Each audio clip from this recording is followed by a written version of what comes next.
Hi everyone, welcome to my Wii channel. For this particular video, I will be talking about 10 Excel tips that most people doesn't know about. And these tips, once you know them, it will increase your productivity when using Excel. I hope you enjoy this video. Without further ado, let's start.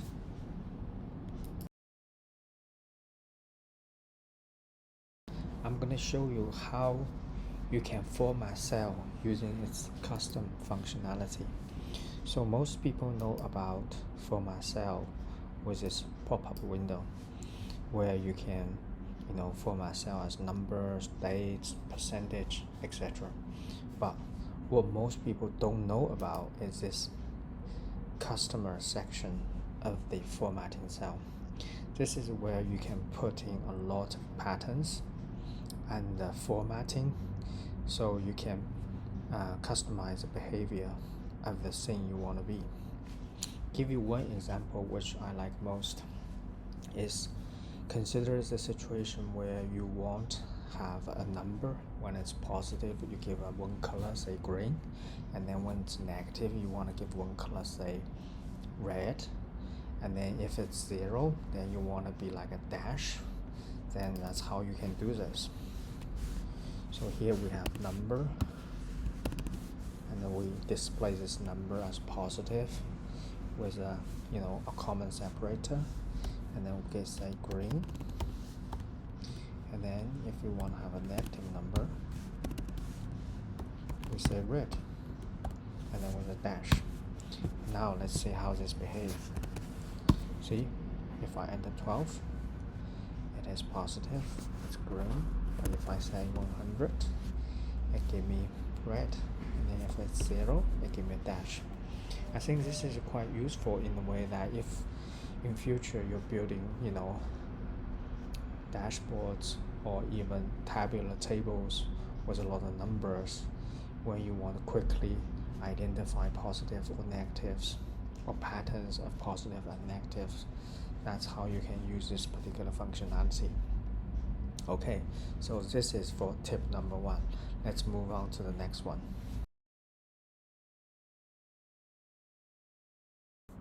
The special font I'm going to talk about now is called Wingdings. Let me quickly illustrate its value. Here you can see I typed in a P and O.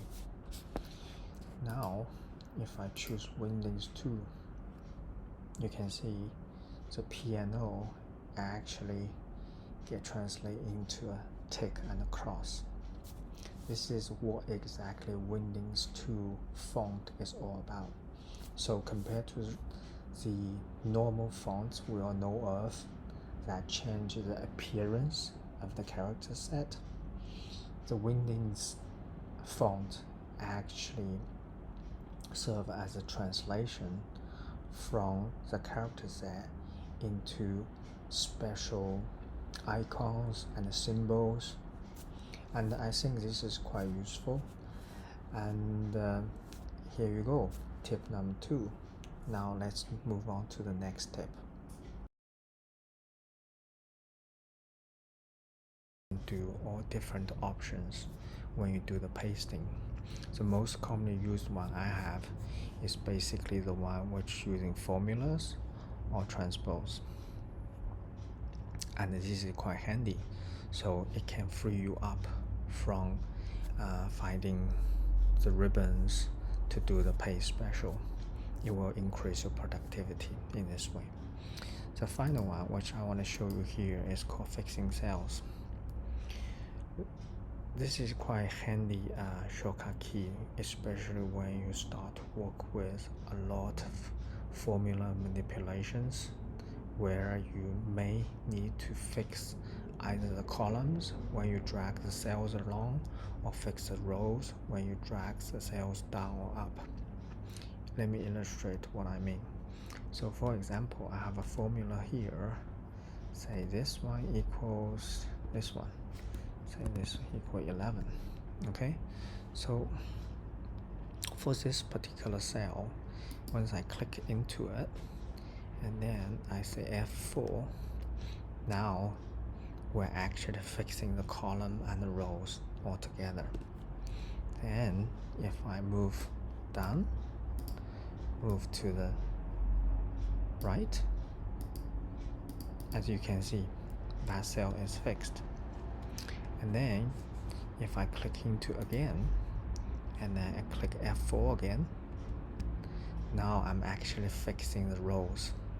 So the column is no longer fixed. So here, if we do this, even though the number is still the same, as you can see, the cells start to change. And I think that's it. 3 of the most used shortcut keys.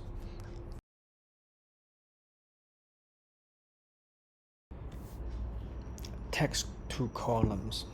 It's basically a feature that enables user to import files that have different separators. Let me illustrate what I mean here. Here we got a text to column. If we do an insert, and then actually if we do a file import, and then now I want to import a text file, which is import text here, and then get data. So for this popped up wizard, it's actually the same as text to column.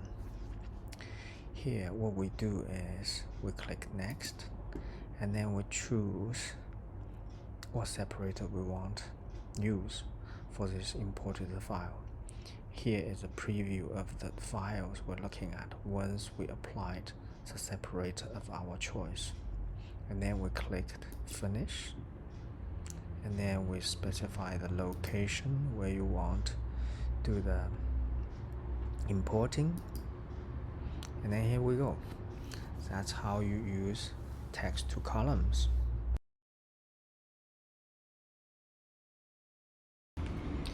For this tip, I'm going to quickly show you guys how to update worksheet instead of update the entire workbook. So here I have 2 cells with a random number, and then if I normally do the function F9 key, as you can see, both cells update. But if I only want to update this sheet without updating the sheet 2 number, all I need to do is to press shift and then function F9 key. Now you can see we're actually updating the cell above without updating the numbers below. Why is it so useful?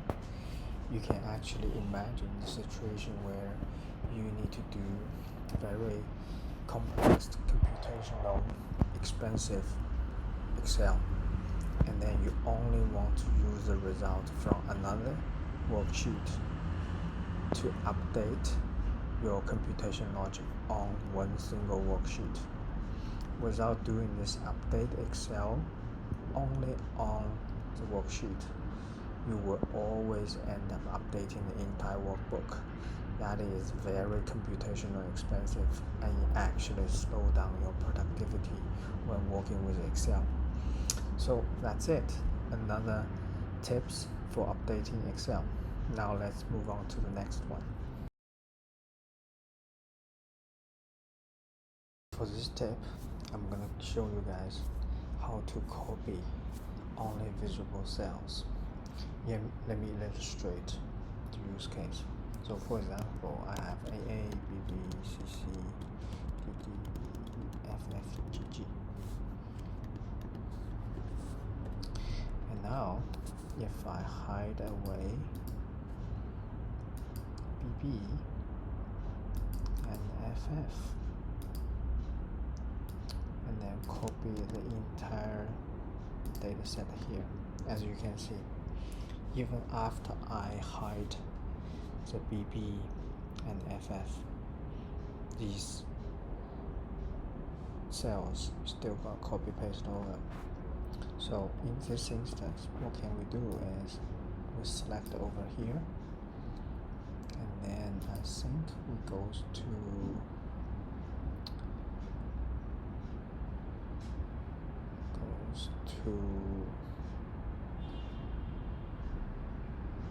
home,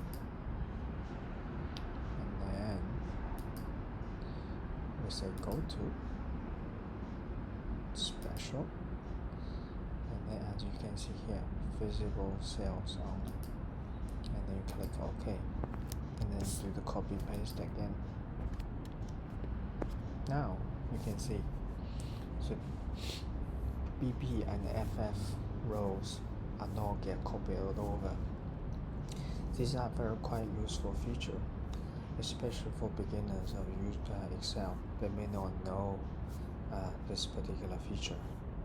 Alright, so that's another tip. Let's move on to the next one. This tip, we're going to talk about how we can set up our own customized ribbons. By doing so, we can increase our productivity by grouping the most frequently used icons or functionalities within Excel into one common place. Let me show you how. So under Mac, what you do is you click Excel and then select Preference, and then under here you will find Ribbon and the Toolbar.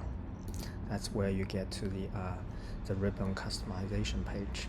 I think for on the Windows, what you do is you click the File and then select the Options, which will get you to the same place. So once you get here, what you do is you need to first add a new tab. So for me, I'm just gonna call it My Tab. And then once you have the tab, for all the icons you want to put in, you probably will group them. So I will put a name called iWork. So once you got this ready, now you can start to explore all the functionalities you want to do. So for example, we have all the popular commands. If center is the most used one you use, you just do the selection and then arrow to the right to get it covered here, and you click Save. Then all you can see from the Excel tabs, now you have a new tab, and then you have center right under here.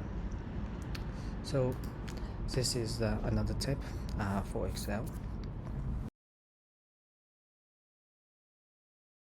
Okay, for the following tip, what we're going to talk about is actually one of the functionalities I personally use quite a lot for my work when building Excel. So which one I'm talking about here is you actually need to go to Code, you need to go to All Commands, and then you select. So if you click C and then you select this one, this functionality. So I will talk you through what I mean by this functionality just in a second. So now in your customized ribbon, you have a camera functionality. What the camera function does is basically take a camera snapshot, and then that snapshot can be displayed in the page where you want them to be. So yeah, let me illustrate. So for example, in page 2, I have this set of data, and now what I want to do is basically display this set of data in sheet 1. So what you're going to do is you say camera.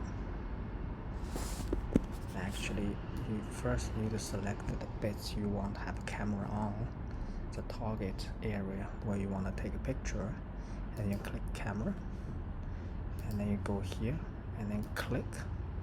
Here you go. So now you can see the camera function actually take a snapshot view of that selected data range into the area we want them to get displayed.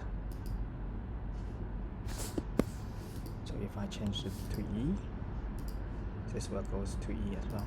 This functionality is quite handy in the way that it actually helps you to easily bring all the information you want to see into one common page. This is especially true when your complexity of your workbook start to grow, and then sometimes it's just not easy for you to flip through different worksheets to know what's going on. And here you go, another tip for Excel. For this tip, I'm going to talk about a very useful feature when you're working with multi-return value functions. So in this instance, I'm going to illustrate this functionality with matrix computation. We all know that when you do matrix computation, what you return is a matrix. So here I have a 2x2 and a 2x3 matrix. So to do the matrix computation, the functionality we use is MMULT, right? And then we give the first matrix multiplied by the second matrix.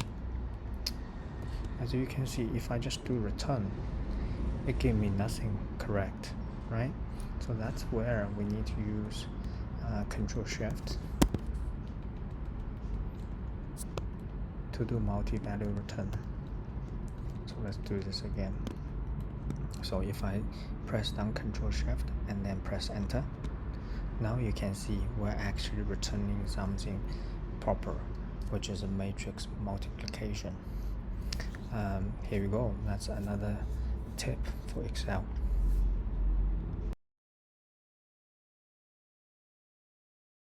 Cover here is the page break preview. This functionality is quite useful in the way that when you are starting building dashboard using Excel, sometimes you need to make sure the layout are perfect for printout. So let me illustrate. So here is the icon when you have your normal view of working with Excel, and this one is a page break preview. So if you click onto that, and then you start to see the blue line around the dashboard, and then you also see a dotted line. So what this tells you is that if you print out these 4 dashboard without doing anything, this printout will basically cut through the right hand side of these 2 charts, because that's where the page breaks are. That's why this functionality is so useful. So for this particular instance, if we want all 4 charts being printed out within one page, all you have to do is drag across that dashed line and then make sure the 4 solid blue line cover the entire page. Then if you do the printout, you should be able to print out everything in one page. Okay, so that's the end of this video. I hope you enjoyed it. Consider subscribe to the channel